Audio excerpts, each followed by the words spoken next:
Hello friends, Standard 12, chapter number 5th, Introduction to M-Commerce. Today, video number 4. Today we have to discuss about the legal issue in e-commerce and M-Commerce and securing and protecting intellectual properties. તો આપણે આજે ત્રણ topic ઉપર discuss કરીશું. So let's see. So first topic is legal issue in e-commerce and M-Commerce. તો આપણે જે પણ કોઈ મિસચીફ કરીએ, કોઈ રોંગ ડાયરેક્શનમાં આપણે કોઈ ટ્રાન્ઝેક્શન કે વોટ એવર ઈ કોમર્સ કે એમ કોમર્સની અંદર આપણે કોઈ પણ એવી અનવોન્ટેડ અનહાઇજેનિક આપણે કોઈ ટ્રાન્ઝેક્શન કરીએ કે કોઈ પણ વસ્તુ લીગલી ઇલીગલી કોઈ પ્રશ્ન આપણે ઈ કોમર્સ કે એમ કોમર્સની અંદર કોઈ પણ ઇલીગલી કોઈ વર્ક કરીએ એના માટે લીગલ ઇસ્યુઝ છે ઈ કોમર્સ એમ કોમર્સ માટે. ફોર એક્ઝામ્પલ ફેક વેબસાઇટ હોય વોટ એવર. તો જોઈએ e commerce as well as m commerce present a world of opportunity for doing business, reaching global market and providing facility of online purchasing. It provides the opportunities to improve the business process. However, just as any new business has some issue and risk, so does e-commerce and m-commerce. Both of these pose many legal challenges as it is activity performed on a global internet without observing national boundaries. Okay. હવે ઈ commerce m commerce આપણે એક new business start કરીએ તો એના માટે કેટલા issue પણ થશે, રિસ્ક ફેક્ટર પણ છે. કારણ કે ઈ કોમર્સ એમ કોમર્સ એ ટોટલી વેબસાઇટ ઉપર ઇન્ટરનેટ થ્રુ ચાલે છે. તો આપણે ઇન્ડિયામાંથી કોઈ પ્રોબ્લેમ ક્રિએટ ના કરે, પણ આઉટ ઓફ કન્ટ્રી કે એની અંદર પણ કોઈ આપણા વેબસાઇટને કોઈ ઇફેક્ટ કરી શકે છે. તો every nation has own rules and regulation. Each and every કન્ટ્રીના એક પોતાના એક આઈટી લો છે, રૂલ્સ છે. The major challenges are related to the intellectual property rights and copyrights, privacy and many times the disputes among the parties.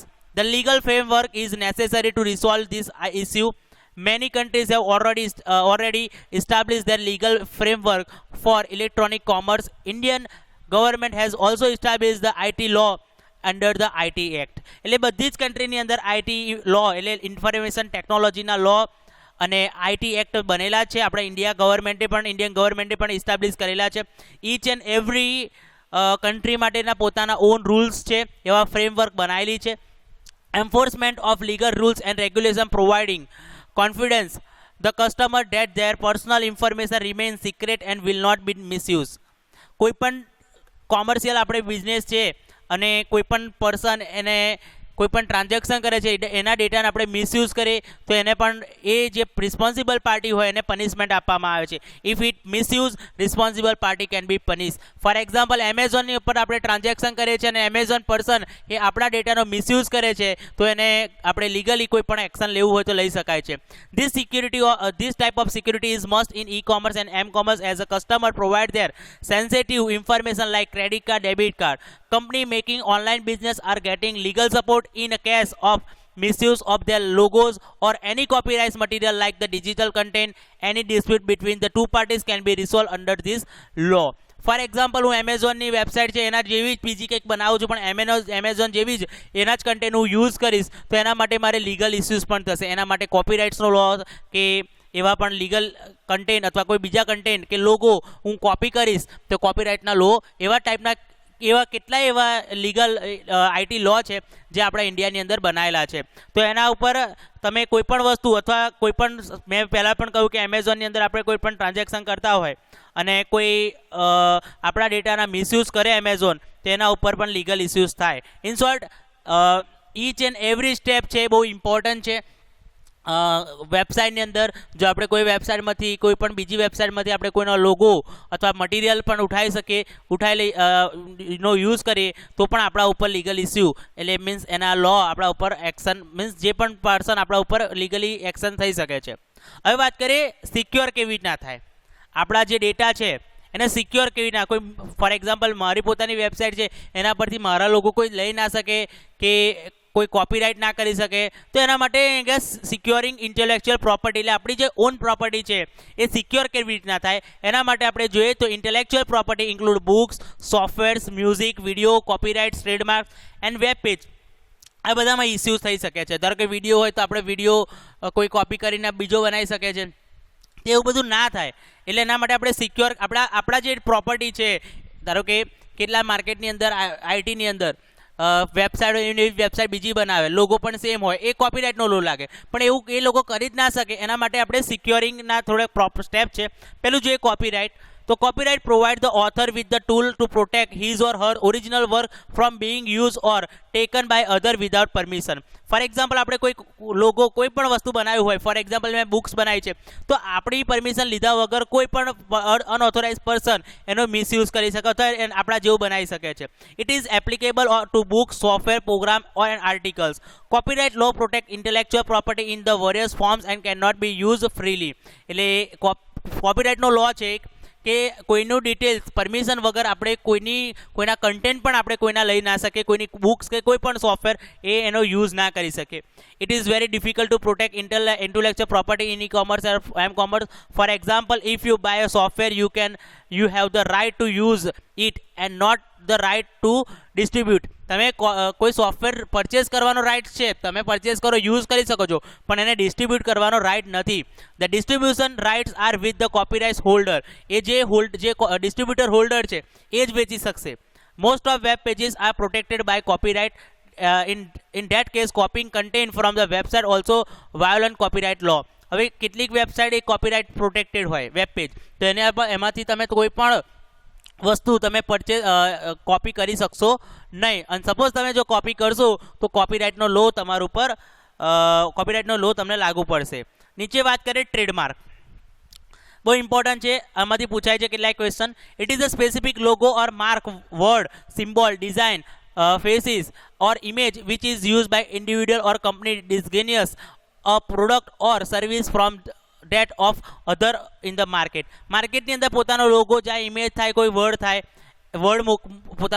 પોતાનો કંપનીનો પોતાનું એક સેન્ટેન્સ હોય, તો એ ટ્રેડમાર્કની એક ડિઝાઇન છે. એના સિમ્બોલ છે TM, SM અને એક R આપ્યું છે. TM એટલે ટ્રેડમાર્ક, SM એટલે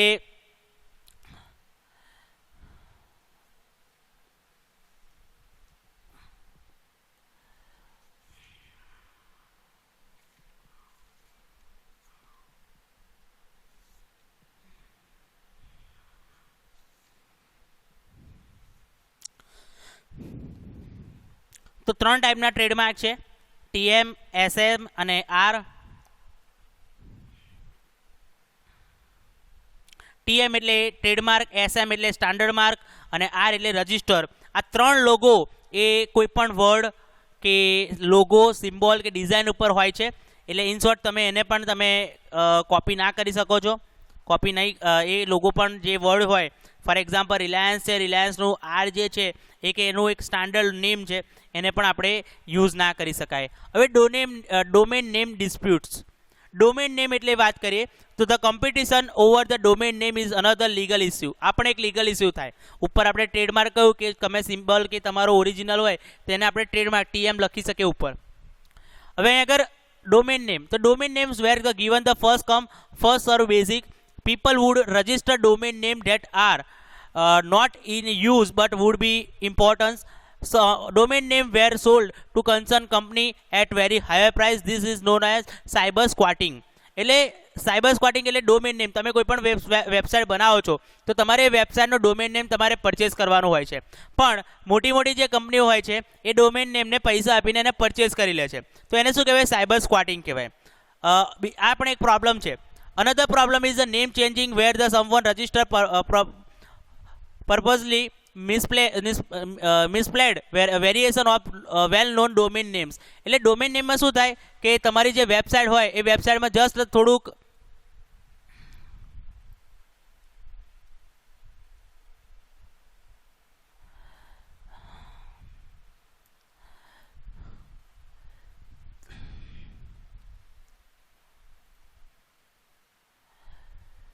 તમારા ડોમેન નેમની અંદર એ ચેન્જીસ કરી શકે છે.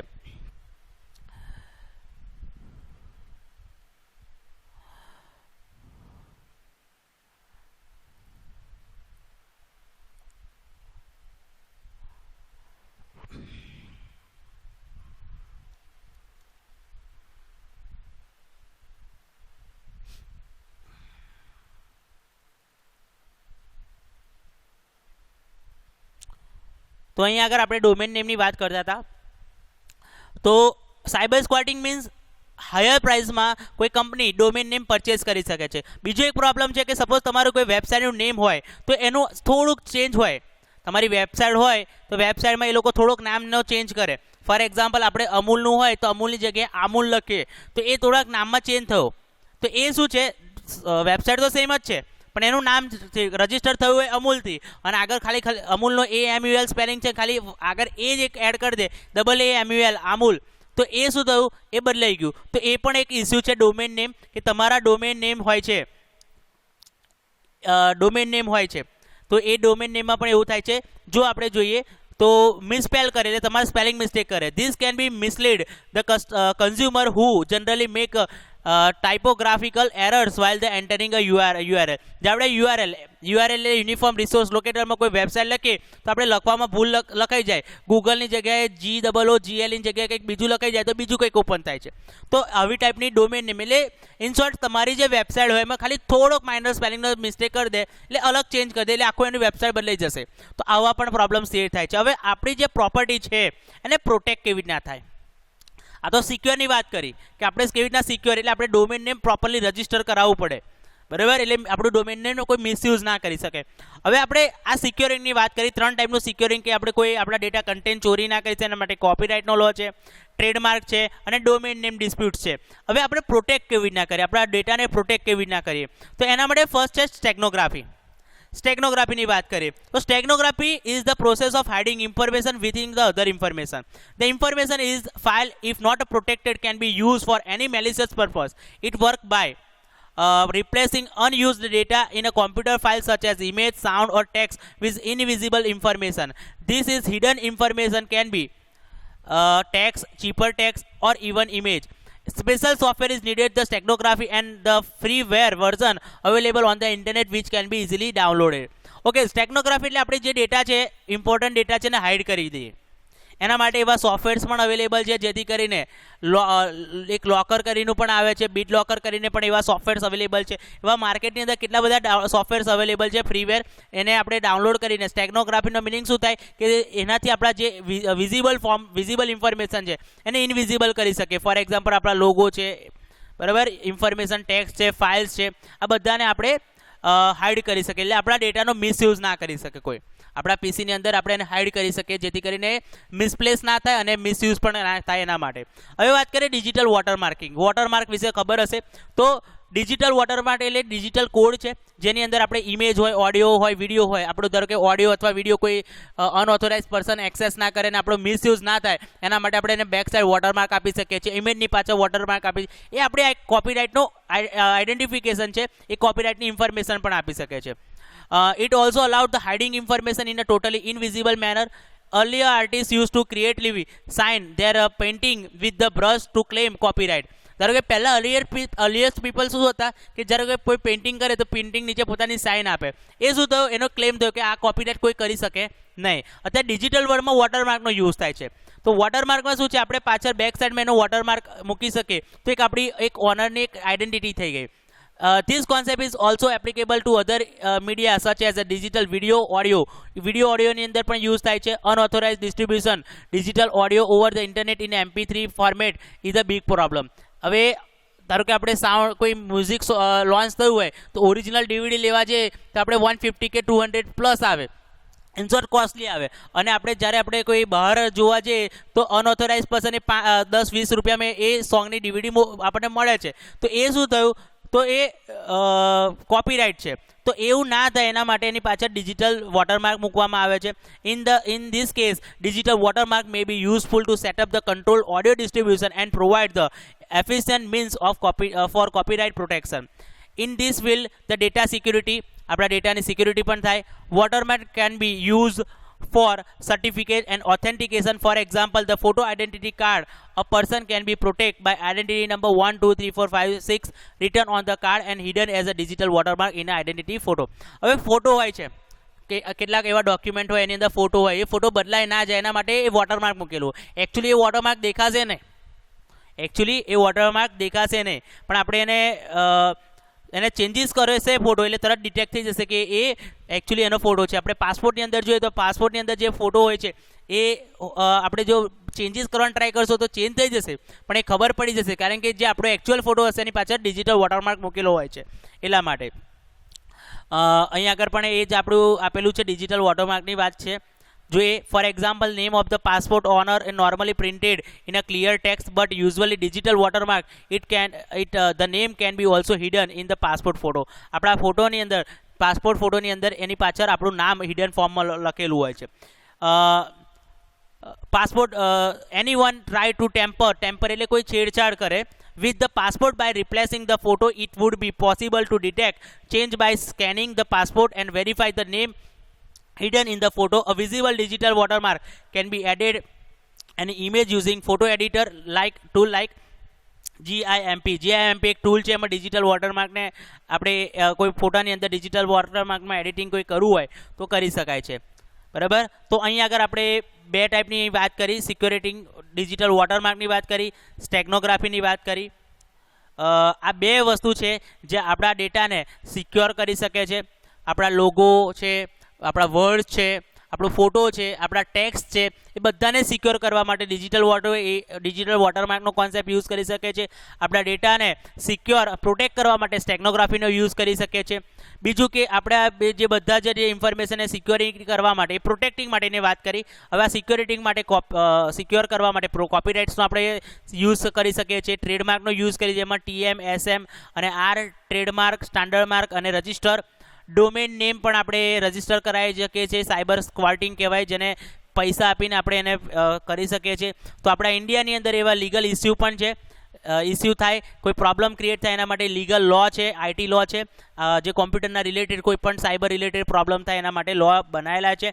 જો કોઈ પણ અનઓથોરાઇઝ પર્સન આપણા PC કે આપણાને કોઈ ઇન્ડિયાની અંદર કોઈ પકડાય તો એના માટે એના IT લો ફોલો થાય છે. નેક્સ્ટ આપણે વિડીયોની અંદર જોઈશું તો લાસ્ટ ટોપિક છે આપણા કોમર્સનો, payment in commerce and commerce. Payment જે છે અલગ અલગ વેથી થાય છે, ડેબિટ કાર્ડ, ક્રેડિટ કાર્ડ કેવી રીતના થાય છે એના વિશે જોઈશું. પછી એની પણ આગળ ડિટેલમાં ઇન્ફોર્મેશન આપીશું. તો નેક્સ્ટ વિડીયોની અંદર આપણે પેમેન્ટ કાર્ડ વિશે જોઈશું. અત્યારે આપણે જે વાત કરી એ legal issue, securing and protecting intellectual પ્રોપર્ટીની આપણે વાત કરી. તો આઈ હોપ આ બંને આ કોન્સેપ્ટ તમને ખબર પડી હશે. 1 or 2 ટાઈમ રીડ કરશો એટલે તમને ઇઝીલી આઈડિયા આવી જશે. અને આમાંથી દર વર્ષે ક્વેશ્ચન પૂછાય છે આ ટોપિકમાંથી પણ. તો બધા 1 or 2 ટાઈમ્સ ઘરે રીડ કરજો જેથી કરીને આપણે સારા માર્ક્સ આવ્યા ચેપ્ટરમાંથી. So thank you so much.